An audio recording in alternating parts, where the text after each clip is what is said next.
ನಮಸ್ಕಾರ. ಈ ದಿನ ನಾನು ಗೊಜ್ಜು ಅವಲಕ್ಕಿ ಮಾಡುವುದು ಹೇಗೆ ಎಂದು ತಿಳಿಸಿಕೊಡುತ್ತೇನೆ.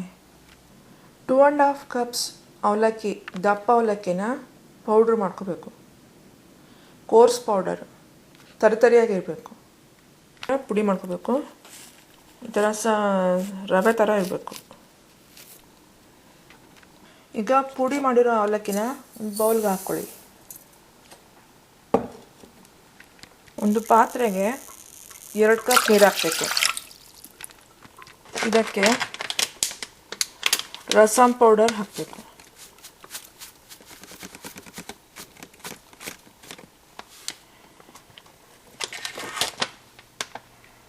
ಸ್ವಲ್ಪ ಬೆಲ್ಲದ ಪುಡಿ ಹಾಕ್ತಿದ್ದೀನಿ.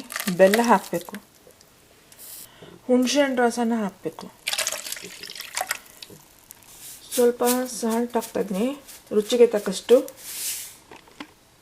ಚಿಟಕಿ ಅರಿಶಿನ ಹಾಕ್ತಿದ್ದೀನಿ.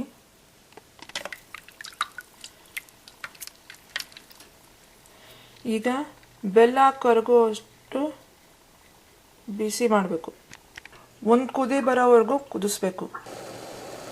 ಈಗ ಕುದೀತಾ ಇದೆ. ಸ್ಟವ್ ಆಫ್ ಮಾಡಿ ತಣ್ಣಗಾಗಲು ಬಿಡಿ. ಇದು ಪೂರ್ತಿ ತಣ್ಣಗಾಗಬೇಕು. ಇದು ಈಗ ಪೂರ್ತಿ ತಣ್ಣಗಾಗಿದೆ. ಈಗ ಅವಲಕ್ಕಿ ಮೇಲೆ ಹುಣಸೆಹಣ್ಣು ಗೊಜ್ಜನ್ನು ಸ್ವಲ್ಪನೇ ಹಾಕ್ತಿದ್ದೀನಿ.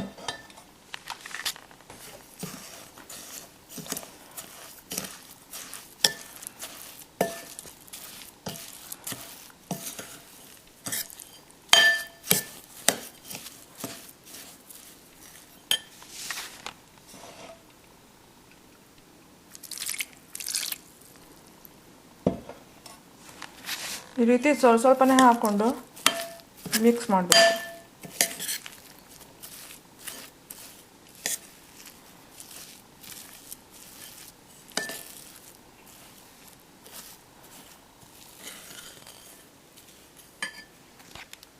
ಇದನ್ನು ಸ್ವಲ್ಪ ಈ ಥರ ಅಲುಗಾಡಿಸ್ಬಿಟ್ಟು ಆಮೇಲೆ ಹಾಕಬೇಕು.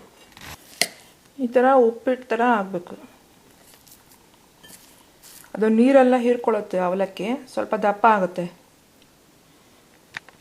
ಒಂದು 10 ನಿಮಿಷ ಪ್ಲೇಟ್ ಮುಚ್ಚಿ ಹಾಗೆ ಇಡಿ. 10 ನಿಮಿಷ ಆದಮೇಲೆ ಈ ಥರ ಆಗಿರುತ್ತೆ ಅವಲಕ್ಕಿ.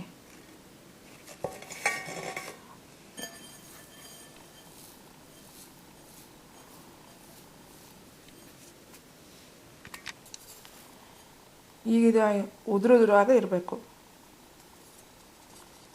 ಸ್ವಲ್ಪ ಎಣ್ಣೆ ಹಾಕಿ ಕಡಲೆಕಾಯಿ ಬೀಜನ ಹುರ್ಕೊಳ್ಳಿ.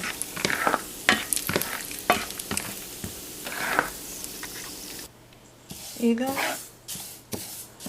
ಒಂದು ಸ್ವಲ್ಪ ಎಳ್ಳನ್ನು, ಒಂದು ಅರ್ಧ ಕಪ್ ಎಳ್ಳನ್ನು ಹುರ್ಕೊಳ್ಳಿ.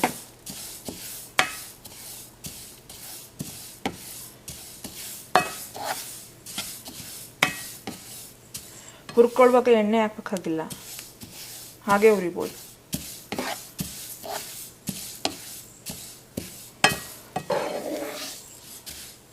ಅದು ಚಟ್ಪಟ್ ಅಂತ ಸೌಂಡ್ ಬರುತ್ತೆ, ಅದುವರೆಗೂ ಹುರಿಬೇಕು.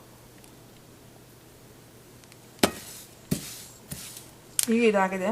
ಮಿಕ್ಸಿ ಜಾರಿಗೆ ಹಾಕಿ ಪುಡಿ ಮಾಡ್ಕೋಬೇಕು. ಈ ಥರ ಪುಡಿ ಮಾಡ್ಕೋಬೇಕು. ಈಗ ಒಂದು ಪ್ಯಾನ್ನಲ್ಲಿ ಸ್ವಲ್ಪ ಎಣ್ಣೆ ಹಾಕಿ, ನಂತರ ಸಾಸಿವೆ, ಸ್ವಲ್ಪ ಉದ್ದಿನಬೇಳೆ, ಕಡಲೆಬೇಳೆ, ಚಿಟಿಕೆ ಹಿಂಗು, ಕೆಂಪು ಮೆಣಸಿನಕಾಯಿ, ಕರಿಬೇವು. ಇದಕ್ಕೆ ಮಾಡಿಟ್ಟುಕೊಂಡಿರುವ ಅವಲಕ್ಕಿನ ಹಾಕ್ಕೊಡ್ಬೇಕು.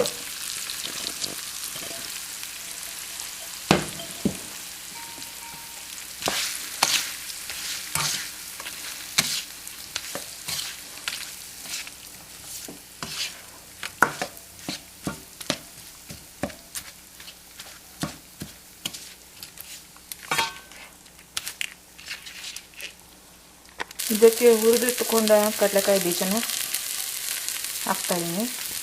ಕೊಬ್ಬರಿ ತುರಿ, ಒಣ ಕೊಬ್ಬರಿ ತುರಿನ ಹಾಕ್ತಾಯಿದ್ದೀನಿ. ಹುರಿದಿಟ್ಟುಕೊಂಡ ಎಳ್ಳಿನ ಪುಡಿ, ಅದನ್ನು ಹಾಕ್ತಾಯಿದ್ದೀನಿ. ಇದು ಕಮ್ಮಿ ಉರಿಲಿ ಮಾಡಬೇಕು. ಇನ್ನು ಸ್ವಲ್ಪ ಬೇಕಾದರೆ ಸಾಲ್ಟ್ ಹಾಕ್ಕೊಳ್ಳಿ. ಅದಕ್ಕೆ ಮೊದಲೇ ಸಾಲ್ಟ್ ಹಾಕಿದೆ, ನಾನು ಚೂರು ಸಾಲ್ಟ್ ಹಾಕ್ತಿದ್ದೀನಿ. ಇದೆಲ್ಲ ಮಿಕ್ಸ್ ಮಾಡಬೇಕು.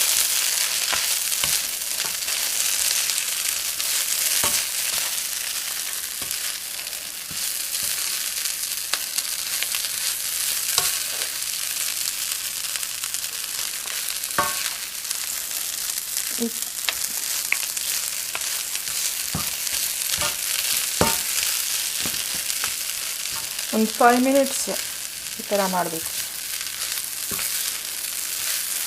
ಅದು ಅವಲಕ್ಕಿ ಬಿಸಿಯಾಗೋವರೆಗೂ ಅಷ್ಟೇ.